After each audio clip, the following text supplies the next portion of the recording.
What's up, guys? Today I got a natural. I'm going to make another, and I'm going to show you how to do it step by step. All you have to do is follow along, and you'll make yourself an awesome natural slingshot. So one of the first things you're going to want to do when you're going to make a natural slingshot is you're going to want to find a nice solid fork.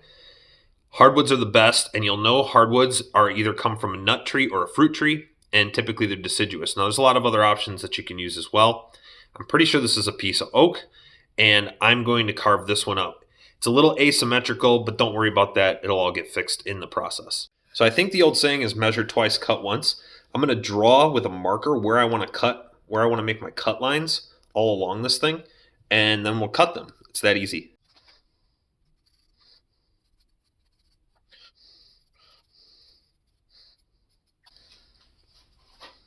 Okay, so get the intake line right there. I got a bottom for the handle, and I got a couple of lines for the top of the forks. Let's get to cutting.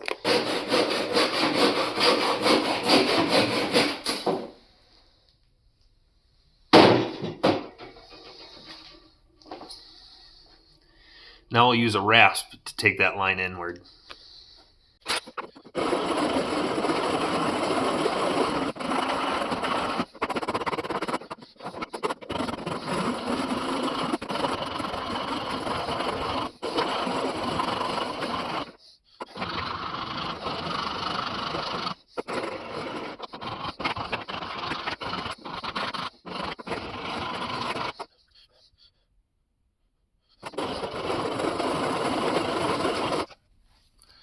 All right, so the general shape, is getting there. We're gonna still take this side of the handle in a little bit more, right in here. And then I'm gonna even out the forks a little bit. But as I go at this point right now, I mean, this is really done if you wanted it to be. But I'm gonna start taking off all the bark because we're gonna microwave this thing. If your file starts to get a little clogged up from the fibers of the wood and everything, you can just take a wire brush. This one's actually for a drill. But I'm going to take it like this.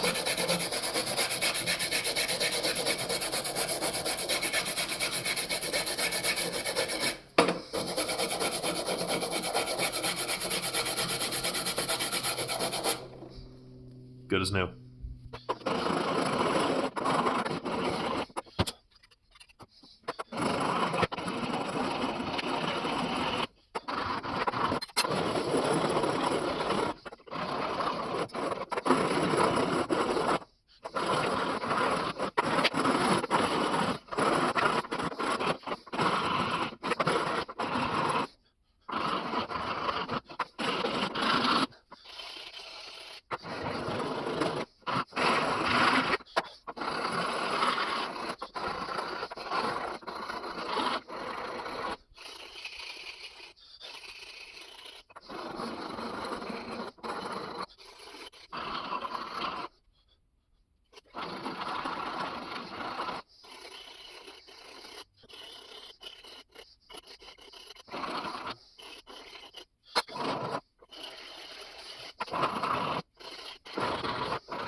All right, so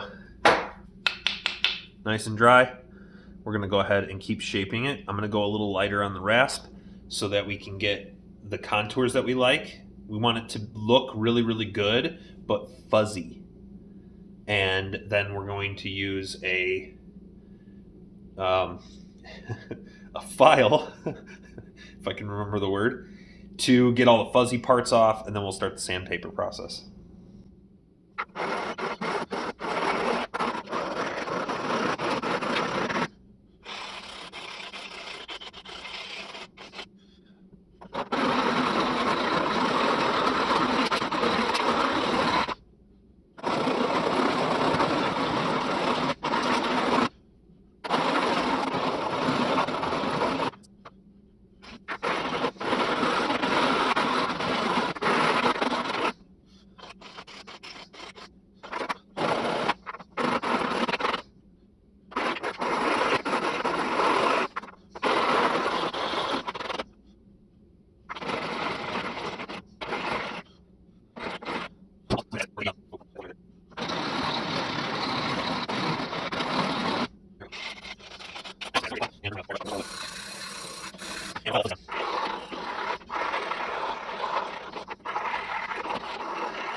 So I kind of want to show you guys what I'm looking for here. The fork on the left here, that has been filed down.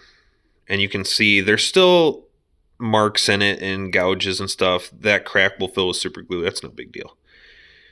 But compare it to the other fork. So the fork on the left, sanded. The fork on the or filed. The fork on the right, rasp. And I mean, you can clearly see the difference between the two. So I'm going to make the entire frame look like this fork here, all the way down the handle, and then we'll start the sanding. Okay, there we go.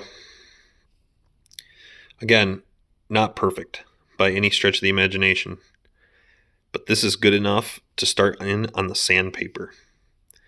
Now I'll start at like a 80 grit or 120 grit, something like that. Take my sweet time. Work up to 220, then 320, and at 320, you should have it looking amazing. If you go any higher than 320, which you do not have to do, then you want to make sure that before you step up to each new grit, that you remove all the lines from the old grit first. The more work you put in at the lower grits, the easier it will be at the higher grits.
All right, so this is time for the magic.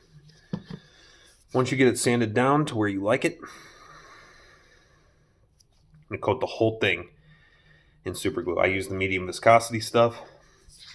We're just going to give this a nice deep coating. I'm going to start with the fork side, let that dry, switch to the handle side, let that dry, and we'll do a few coats of that to really get a nice thick layer of super glue on there.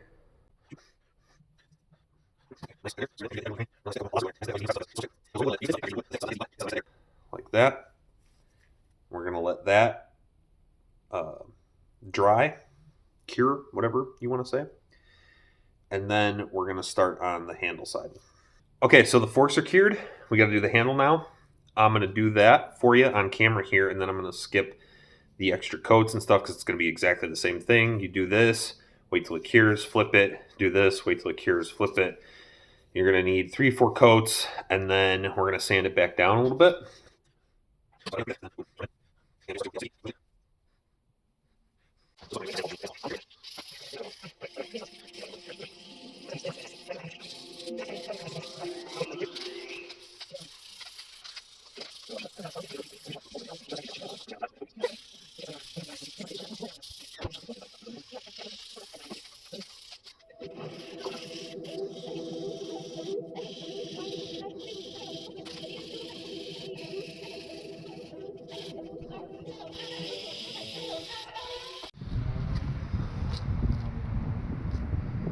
There's what it looks like finished up.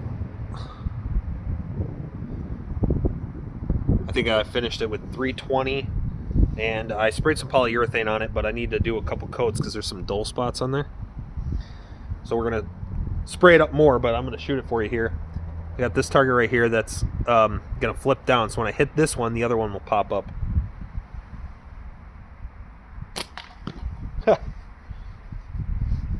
Ball ricocheted into that catch box right there.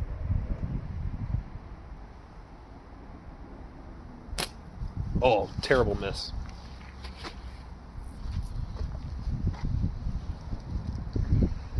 We'll edit all those out.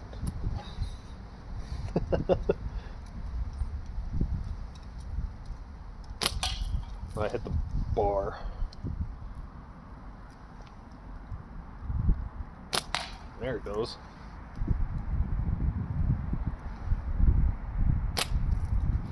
Way over the top.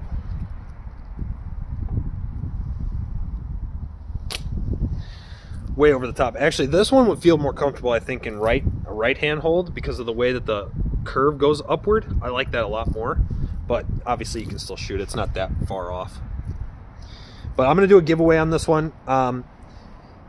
Giving it away, just comment in the video below, and then we'll do a drawing in a few days on a live, and we'll give it away to somebody. All right, guys, I'm out. Thanks for watching. I'll see you in the next one.